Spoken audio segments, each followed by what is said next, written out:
Mga idolo, all set na ang laban ng Houston Rockets sa pang-5 sa standing at ang pang-4 na Los Angeles Lakers.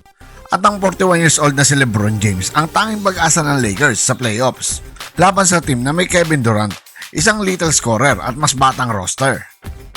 At alam natin mga idolo na malala ang sitwasyon ng Lakers dahil wala si Luka Doncic at wala rin si Austin Reeves sa series na ito. Ang tanong ngayon, kaya bang buhatin ni LeBron ang Lakers bago bumalik ang kahit isa man lang sa kanila? O tuluyan ng tatapusin ng Rockets ang playoff run ng LA? Pag-uusapan natin ngayon yan kung ilang beses nagharap ang Rockets at Lakers. Ngayong regular season, sino ang may advantage sa series at anong adjustment ang pwedeng gawin ng dalawang teams? Hello guys, welcome! All right, first round, Rockets. Yeah. Dang it. What's up mga idolo? Welcome back sa ating channel. At ngayon, pag-uusapan natin ang isa sa pinaka-interesting na matchup sa Western Conference Playoffs, Houston Rockets versus Los Angeles Lakers. Hindi lang ito simpleng playoff series, ito ay clash ng dalawang superstar era. Sa isang side, ang veteran legend na si LeBron James. Sa kabilang banda naman, ang deadly scorer na si Kevin Durant. Pero bago tayo mag-prediction, balikan muna natin ang history ng laban na ito. Mga idolo, regular season matchup. Sa buong regular season ng NBA, ilang beses na rin nagharap ang dalawang teams na ito. Naglaban na ang Rockets at Lakers ng 3 games kung saan 2-1 ang score nila in favor of Lakers. Ibig sabihin, historically, may malaking edge talaga ang Lakers sa rivalry na ito.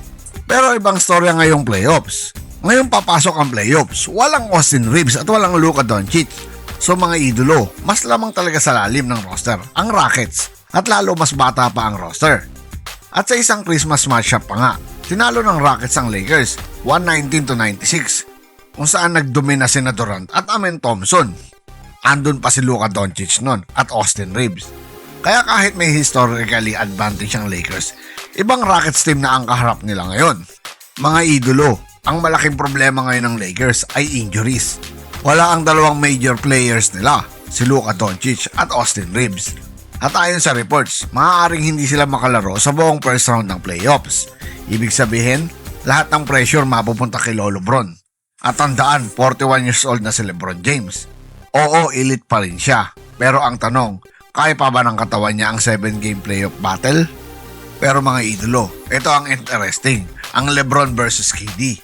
Isa sa pinaka-exciting na storyline ng series na ito ay ang LeBron James versus Kevin Durant. Dalawang future Hall of Famers, dalawang generational players. Pero kung titingnan natin objectively, may ilang advantage ang Rockets. Una, mas bata ang roster. Pangalawa, mas maraming scorers. Pangatlo, mas athletic ang lineup. Habang ang Lakers naman ay heavily dependent kay LeBron para sa offense at playmaking. At ito ang edge ng Rockets. Kung titingnan ng matchup, may ilang malaking advantage ang Rockets. Una na rito, scoring power. May Kevin Durant, isa sa pinaka-unstoppable scorer sa NBA. Pangalawa, young core. May mga batang players tulad ni Amen Thompson, Reed Shepard, Alperen Sengun na nagbibigay ng energy sa team. Pangatlo, depth o lalim. Mas malalim ang bench ng Rockets kumpara sa Lakers. Kaya kung magiging fast-paced ang laro, mas makikinabang ang Houston Rockets. Pero syempre, Lakers pa rin to mga idolo. Ito naman ang edge ng Lakers. Pero hindi rin dapat maliitin ng Lakers ha mga idolo. May mga bagay pa rin na pwedeng maging advantage nila. Number 1, playoff experience. Walang team na gustong makaharap si LeBron sa playoffs lalo na sa first round. Pangalawa, basketball IQ. Isa si LeBron sa pinakamatalinong player sa kasaysayan ng NBA. Pangatlo, home court advantage. Kung may Game 7 man, malaking factor ang crowd sa LA. Kung gusto ng Rockets manalo sa series na ito, ito ang adjustment na dapat nilang gawin. Una na rito, pahirapan si LeBron. Double team kapag kailangan. Force other Lakers player na gumawa ng plays. Pangalawa, push the pace. Mas bata ang Rockets, dapat nilang gawin mabilis ang laro para mapagod si LeBron. Pangatlo, attack the paint. Kung mapipilit nila ang Lakers defense na mag-collapse, magkakaroon sila ng open shooters. Para naman sa Lakers mga idolo, kailangan nila maging creative. Una na rito, ball movement. Hindi pwedeng puro isolation ni LeBron, kailangan gumalaw ang bola. Pangalawa, role players must step up. Kailangan magkaroon ng breakout games ang players tulad ni Rui Hachimura, Dalton Knecht, Bronny James, at marami pang iba. Pangatlo, control the pace. Kailangan bagalan ng Lakers ang tempo ng laro para hindi mapagod si LeBron. Pero bago tayo magpatuloy mga idolo, gusto ko malaman ang opinion ninyo. Sino ang mananalo sa series na ito? Type nyo sa comment section below, Rockets or Lakers? At kung gusto nyo pa ng daily NBA playoff updates, make sure na mag-subscribe sa channel at pindutin ang notification bell button. Mga idolo, ito na ang pinakamalaking tanong sa series na ito. Maisusurvive ba ni LeBron ang Rockets? Kung titignan ang history, maraming beses na siyang nag-prove na hindi siya dapat minamaliit sa playoffs.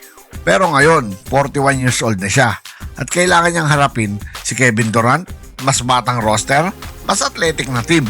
Kaya hindi ito magiging madali. Kung magiging realistic tayo, may edge talaga ang Rockets sa series na ito. Mas bata sila, mas malalim ang roster, at mas balance ang scoring. Pero dahil ito ay playoffs, ito ay 7 games, adjustment, at marami pang iba. At dahil nandyan si LeBron James, hindi pa rin pwedeng tanggalin ng Lakers sa laban. Prediction ko, Lakers in 7 games. Pero kung may isang player na kaya sirain ng prediction na iyon, si Kevin Durant lang iyon. Mga idolo, paparating na ang isa sa pinaka-exciting playoff series ngayong taon. Houston Rockets versus Los Angeles Lakers. Kevin Durant versus LeBron James. Youth versus experience. Speed versus basketball IQ. At sa susunod na mga araw, malalaman natin kung sino ang tunay na mananalo sa laban na ito. Kung nagustuhan nyo ang video na ito, huwag kalimutang mag-subscribe dahil dito sa channel na ito, basketball ang tunay na panalo. Once again, this is your Spotlight in Sports. Maraming salamat mga ka-sports. Parang may mali na naman ah. Once again, this is your Spotlight in Sports. Maraming salamat mga ka-sports.